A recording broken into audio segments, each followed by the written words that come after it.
Hello students, welcome to our channel. তো আজকের এই ভিডিওতে আমি আলোচনা করব বিএ সেকেন্ড সেমিস্টার ছাত্রদের নিয়ে বাংলা মাইনর পেপারের একটা গুরুত্বপূর্ণ প্রবন্ধ, যেটি বিজ্ঞান বিষয়ে লেখা। তো আশা করছি তোমরা এই ভিডিওটা সম্পূর্ণ মনোযোগ সহকারে দেখবে, কোথাও স্কিপ না করে। কারণ তোমরা যদি স্কিপ করে ভিডিওটা দেখে থাকো তাহলে তোমাদেরই এখানে বুঝতে অসুবিধা হবে।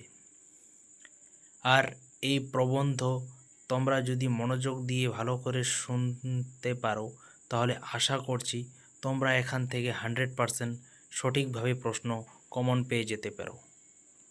আর তোমরা যারা চ্যানেলে নতুন যুক্ত হয়েছো তারা চ্যানেলটি সাবস্ক্রাইব করে পাশে থাকা বেল আইকনটি প্রেস করে দিও।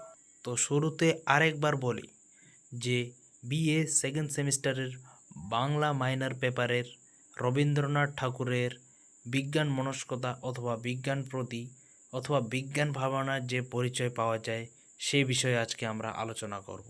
তো চলো শুরু করি। শুরুতেই রবীন্দ্রনাথের বিজ্ঞান প্রীতি ও বিজ্ঞানের প্রতি শ্রদ্ধা ভালোবাসা সবেরই কেন্দ্রবিন্দু এই অন্তহীন ঔৎসুক্য বিজ্ঞান তার ঔৎসুক্যে সদুত্তর যোগায় বলেই তো বিজ্ঞানের রস অসাদানে তার লোভ দিন দিন বেড়েই চলেছিল।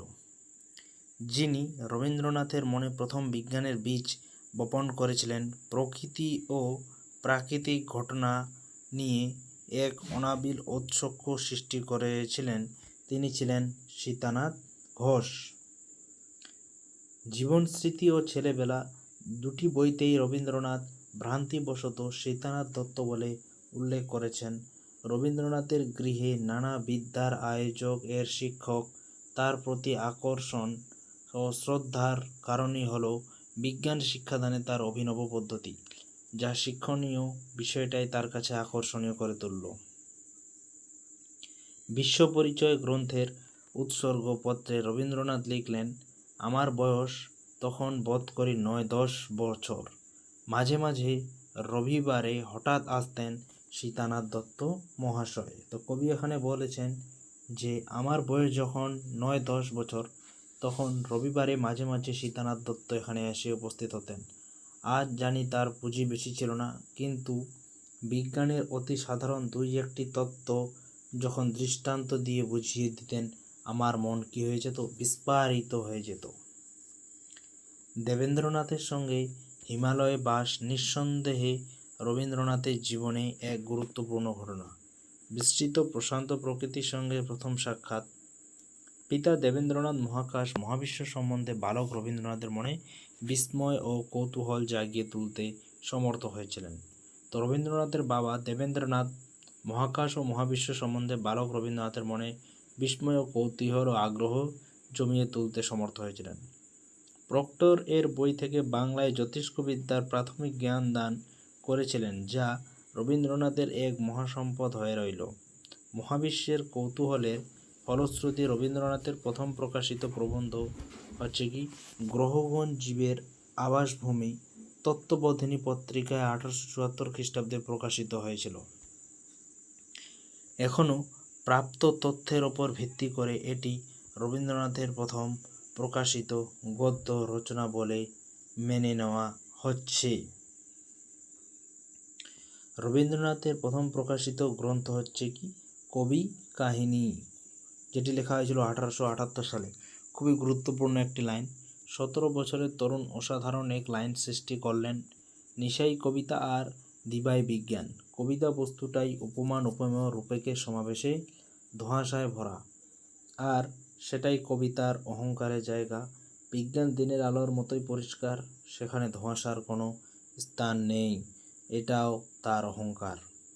আবার রবীন্দ্রনাথ চিত্তাকাব্যের অন্তর্যামী কবিতায় তিনি নিজে বলেছিলেন যে কে কেমন বোঝে অর্থ তাহার, কেহ বলে আর, কেহ বলে এক, কেহ বলে আর। অন্যধারে বিজ্ঞানকে কেবল প্রাণিত করলে চলবে না, বোঝাতে হবে, যে যেমন খুশি বুঝলে চলবে না। সবার বোঝা ও বলার সাজুজ্য একান্তই প্রয়োজন, নহিলে প্রকৃতিতে রয়েবে বিশৃঙ্খলা। মহাকাশ নিয়ে প্রথম লেখা এই কবি কাহিনীতে সে কি ভয়ানক কাণ্ড বাঁধে এ জগতে। কক্ষচ্ছিন্ন কোটি কোটি সূর্য চন্দ্র তারা অনন্ত আকাশময় বেড়ায় মাতিয়া। মণ্ডলে মণ্ডলে ঠেকি লক্ষ সূর্য গ্রহ চূর্ণ চূর্ণ হয়ে পড়ে হেথায় হথায়। বিশৃঙ্খল হয়ে রহে অনন্ত আকাশে। সরাসরি বিজ্ঞান প্রসঙ্গ উল্লেখ তার কবিতায়, গল্পে, উপন্যাসে, গানে, নাটকে, বক্তৃতায়, অবশ্যই প্রবন্ধে অজস্র ছড়িয়াছে। বাংলা ছাড়া অন্য কোনো ভারতীয় ভাষার সাহিত্যে বিজ্ঞানের ব্যবহার আর কেউ করেছেন বলে জানা নেই। বিশ্ব সাহিত্যেও তা বিরল।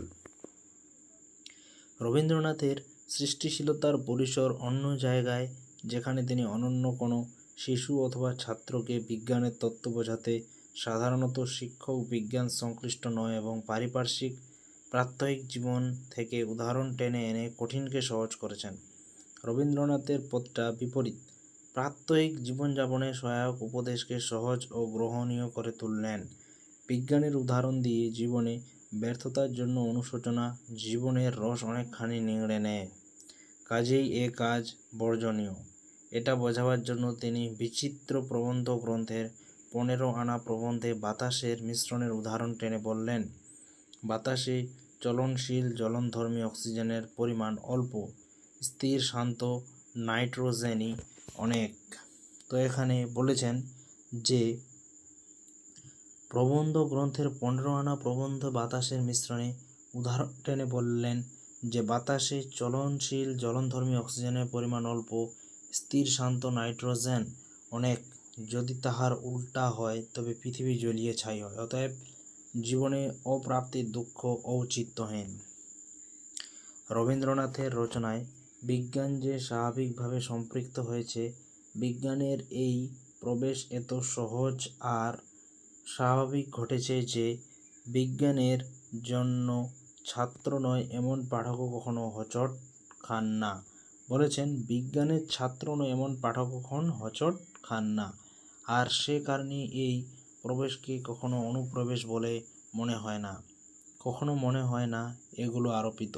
এর থেকে দুটো সত্য সহজে উদ্ভাসিত হয়ে ওঠে। প্রথমত, যে বিজ্ঞানের প্রতি রবীন্দ্রনাথের অনুরাগ ও শ্রদ্ধায় কোনো খাত ছিল না, এবং দ্বিতীয়ত, যে বিজ্ঞানের যতটুকু পাঠই তিনি গ্রহণ করে থাকুন তা তার অন্তরের অনুষঙ্গ হয়ে উঠেছিল। নেক্সট, নটরাজ চরিত্র।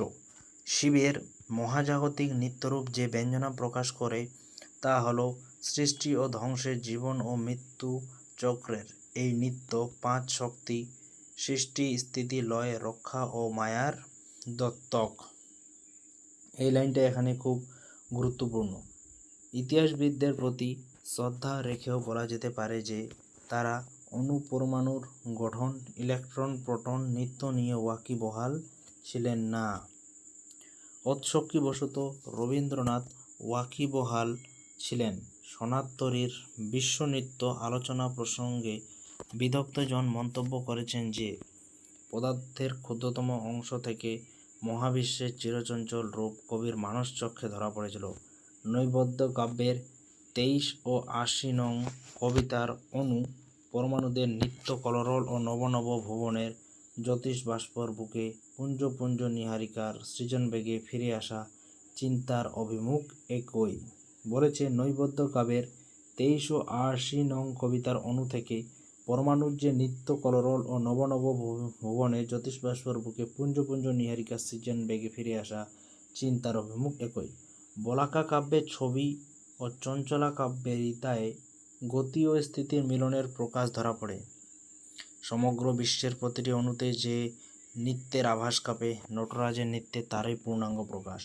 একটি গানে রবীন্দ্রনাথ বলেছেন যে তোমার বিশ্ব নাচের দোলায়, বাঁধন পরায় বাঁধন খোলায়। বাহ, কি লাইন! কি বলছে, তোমার বিশ্ব নাচের দোলায়, বাঁধন পরায় বাঁধন খোলায়। নেক্সট, বাঁধন পরায় বাঁধন খোলায়। স্পষ্টতই নটরাজের নাচের তালে তালে একদিকে শৃঙ্খলা এবং বিন্যাস তৈরি হয়, আবার অন্যদিকে বিশৃঙ্খলা আবার অবিন্যাসও চলে আসে। নটরাজের চিত্রকল্পে জীবন আর মৃত্যু, গতি আর স্থিতি, বিন্যাস আর অভিন্যাস, সৃষ্টি আর প্রলয়, এই সব অপাত বিরোধী ধারণা দ্বৈতের সমন্বয় খোঁজা হয়েছে।